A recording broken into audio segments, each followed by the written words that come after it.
是最安全的，比别的地方安全。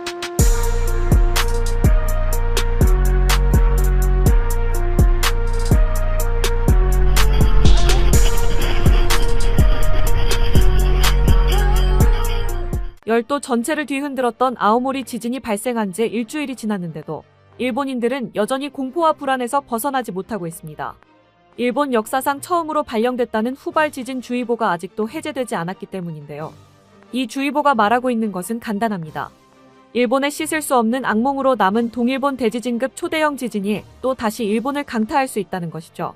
그리고 그 예고편이라도 되는 듯 연달아 발생한 후발 지진이 일본 전역을 뒤흔들며 열도 전체를 끝나지 않는 공포 속으로 밀어넣고 있습니다. 과연 이 지진 사태의 결말이 어떻게 될 것인지 자세한 소식 알아보겠습니다. 지난 8일 밤 11시 아오모리현 앞바다에서 규모 7.6의 강진이 폭발하듯 터졌습니다. 순간적으로 열도 전체가 흔들렸고 막 잠들었던 사람들은 귀를 찢는 경보음의 비명을 지르며 벌떡 일어났습니다. 지진과 동시에 일본 해안 전역에는 쓰나미 경보주의보가 일제히 내려졌습니다. 일본 기상청은 진앙과 인접한 아오모리현 일대에 최대 3m 쓰나미 경보를 발령했고 NHK는 지역에 따라 최대 1m에 달하는 쓰나미가 도달할 수 있다고 긴급 속보를 쏟아냈습니다. 그리고 실제로 지진 발생 후 약 2시간이 지난 새벽 1시 무렵 높이 70cm의 쓰나미가 해안을 덮쳤습니다. 70cm면 성인 남성의 허벅지 정도 높이이기에 별거 아닌 파도 정도로 착각할 수도 있지만 쓰나미는 단순한 파도가 출렁이는 것이 아닌 바다 전체가 거대한 물의 벽처럼 밀려오는 천재지변급 재앙입니다. 쓰나미 높이가 50cm 정도만 되어도 자동차가 통째로 떠내려갈 수 있고 70cm를 넘어가면 사람이 휘말릴 경우 생존 확률이 30% 미만으로 떨어지게 됩니다. 다행히 쓰나미 경보령이 발령되며 해안가 인근 주민들이 대피에 나섰었기에 쓰나미로 인한 사상자는 발생하지 않은 것으로 확인되었습니다.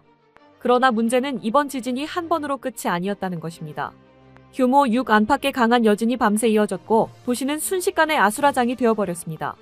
지진의 직격탄을 맞은 아오모리현에선 곳곳에서 유리창이 깨지고 가구가 마구 쓰러지고 간판이 쓰러지는 등 크고 작은 피해가 발생했습니다. 일부 지역에선 도로가 붕괴하여 차량이 추락하는 사고까지 발생하였죠.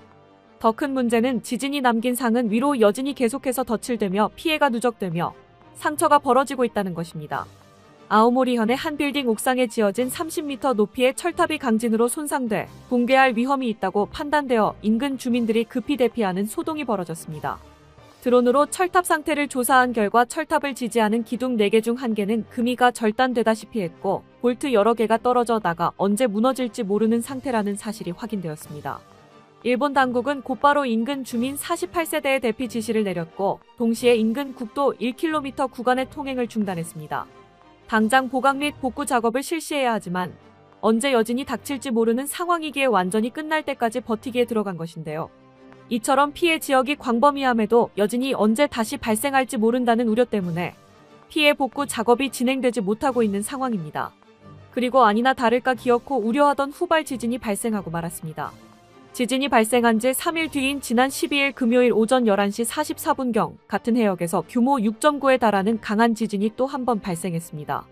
기상청은 곧바로 홋카이도, 아오모리현, 이와테현, 미야기현에 쓰나미 주의보를 발령했습니다. 쓰나미 예상 높이는 무려 1m였죠.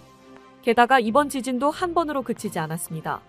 약 40분 뒤인 12시 21분쯤 규모 5.7의 지진이 또 다시 발생했으며 홋카이도와 아오모리현에서 각각 쓰나미가 관측되었습니다. 규모는 이전번보다 약했지만 진앙 깊이가 17km 밖에 되지 않아 체감상 흔들림이 더욱 강하고 거칠게 느껴졌었다고 합니다.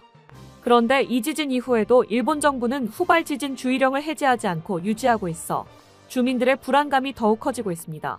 전문가들이 예측한 지진은 이보다 더 크고 파괴적일 것이라는 뜻이기 때문이죠. 과거 사례를 보면 규모 7에 달하는 상당한 지진이 일어났을 경우 일주일 이내에 규모 8을 넘는 지진이 또 발생할 확률은 약 1%에 달한다고 알려져 있습니다. 일본 기상청에서는 계속해서 지진에 주의하되 높은 가능성은 아니니 안심하라고 설명하고 있지만 평시 기준 일본 해구 쿠릴 해구에서 거대 지진이 발생할 확률은 0.01% 정도에 지나지 않았었습니다. 즉 위험도가 단숨에 100배 가까이 치솟은 상황인데 안심하라고 말해도 쉽게 받아들일 수 있는 사람은 많지 않겠죠.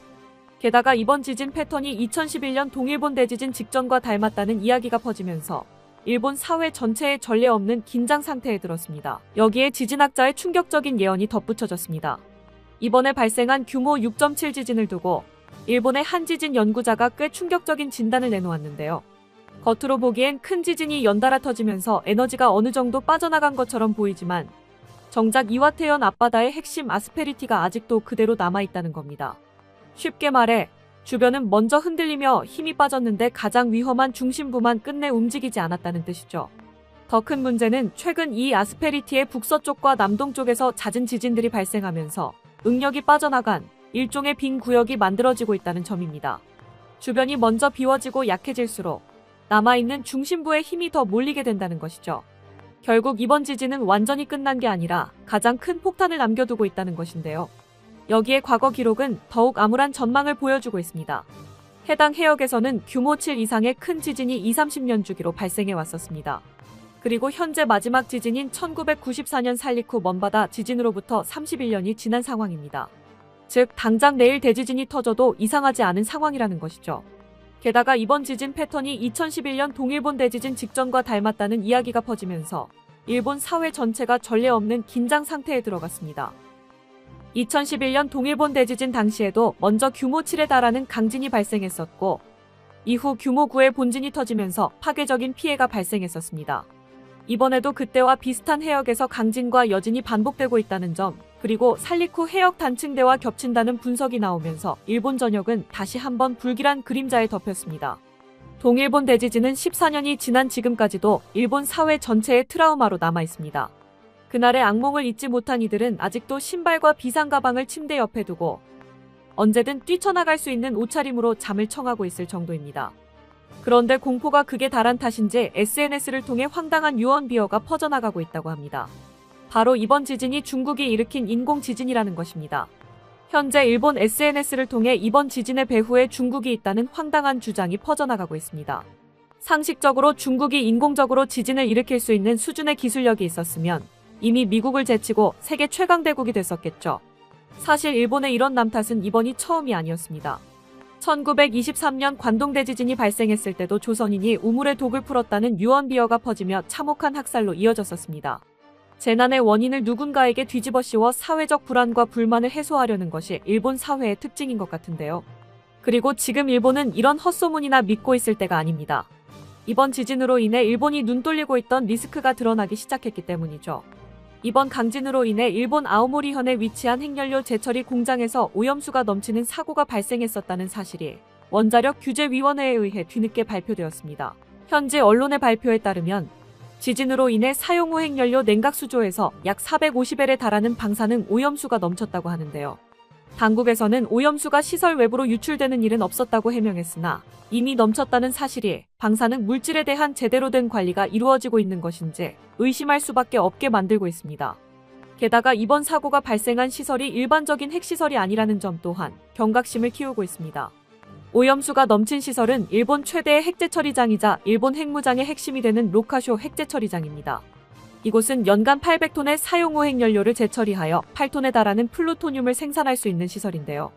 8톤의 플루토늄이면 핵폭탄을 무려 2666발 생산할 수 있는 수준입니다.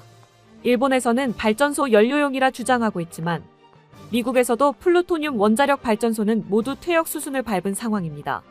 이 때문에 플루토늄을 생산하는 목적은 핵무기밖에 없다는 의심을 받아왔던 시설이죠. 그런데 이런 고위험 시설이 언제 지진이 발생할지 모르는 환경 속에서 노출되고 있었다는 사실이 드러나며 동일본 지진 때와 마찬가지로 제2의 후쿠시마 사태로 이어지는 게 아닌가 하는 불안감이 감돌고 있습니다. 게다가 플루토늄은 방사능 물질 중에서도 높은 독성으로 심각한 환경 오염을 초래하는 물질입니다. 반감기가 2만 년에 달하고 호흡이나 섭취로 체내에 들어오는 즉시 세포를 파괴하기 시작하며 체외로 쉽게 배출되지도 않습니다. 이런 고위험 물질을 다루는 시설이 너무 허술하게 운용되고 있는 게 아니었냐는 질문이 꼬리를 물고 있습니다. 일본 정부가 책임감을 가지고 있다면 유출은 없었다는 말을 반복할 것이 아닌 전면적인 안전점검과 재발 방지 대책을 마련하는 것이 우선일 것입니다. 끊임없이 반복되는 지진은 일본이 언제 터져도 이상하지 않은 거대한 폭탄 위에 서 있다는 현실을 적나라하게 드러내 보여주고 있습니다. 이런 모습을 볼수록 재해 걱정은 없는 한반도의 털을 잡은 조상님들의 선구안에 감사하게 되죠. 난카이 대지진, 후지산 분화, 수도 직하 지진, 살리쿠 해역 대지진까지 일본이 마주한 국가 붕괴급 재난 시나리오들은 이제 언제냐는 문제만 남아 있습니다. 도화선이 쉬지 않고 줄어가고 있는 가운데 과연 일본이 이 거대한 재난의 도미노 속에서 살아남을 수 있을 것인지 세계가 주목하고 있습니다. 끝까지 시청해주셔서 감사합니다. 도움이 되셨다면 좋아요를, 다른 이야기도 궁금하시면 구독을 눌러주세요.